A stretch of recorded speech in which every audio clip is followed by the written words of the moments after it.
Credit card use பண்ணாதவங்க, EMI pay பண்ணாதவங்க யாரும் கை உயர்த்தினா கை கொஞ்சம் தான் கீழே. இது எல்லாருக்கும் தெரியும்.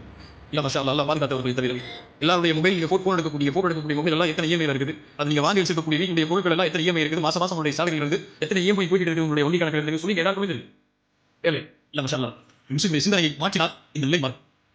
அல்லாஹ்வுக்காக யாருக்காக யாருக்காக அம்மா அப்பாக்காக அல்ல, உடைய மனைவிக்காக அல்ல, உடைய குழந்தைகளுக்காக அல்ல, என் ரப்புக்காக இது போன்ற வட்டியிலிருந்து விலகக்கூடிய காரியத்தை நான் செய்கிறேன் என்று நீங்கள் வாக்கு கொடுத்தால் நீங்கள் ஆசைப்பட்டு வாங்க நினைத்த பொருளுடைய எண்ணிக்கையில் விபரீதமாக நீங்கள் ஆசைப்பட்டு வாங்க நினைத்த பொருளுடைய எண்ணிக்கையில் அபிவிருத்திகளை எல்லாம் ஏற்படுத்தி அளவிட முடியாத செல்வத்தை அல்லாஹ் கொடுப்பான். உங்களை பொறுத்த வரைக்கும் 1 லட்சம் ரூபாய் மொபைல் நான் எப்படி வாங்க முடியும் என்று இருந்தால் அல்லாஹ்வுடைய கதானாவை என்ன நினைத்தீர்கள்?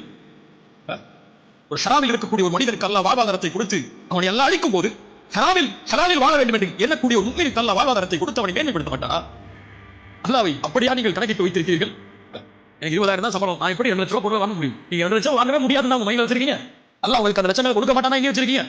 ரசூலுல்லாஹி ஸல்லல்லாஹு அலைஹி வஸல்லம் சொன்னார்கள், மனிதர்கள், ஜின்கள், பறவைகள் எல்லாரும் அல்லாஹ் படைத்ததில் முதலாவது வருவது இறுதியாக வரை எல்லாரும் ஒரு மைதானத்தில் ஒன்று கூடி அல்லாஹ்விடத்தில் அவருடைய தேவைகளை முன்வைத்து எல்லாருடைய தேவைகளை அல்லாஹ் நிறைவேற்றினாலும் ஒரு கடலில் ஊசியை முட்டி நுழைத்தால் அந்த கடலின் நீரில் இருந்து அந்த ஊசி எந்த நீரை குறைத்திருக்குமோ அந்த அளவு கூட அல்லாஹ்வின் கதானாவில் இருந்து குறைந்து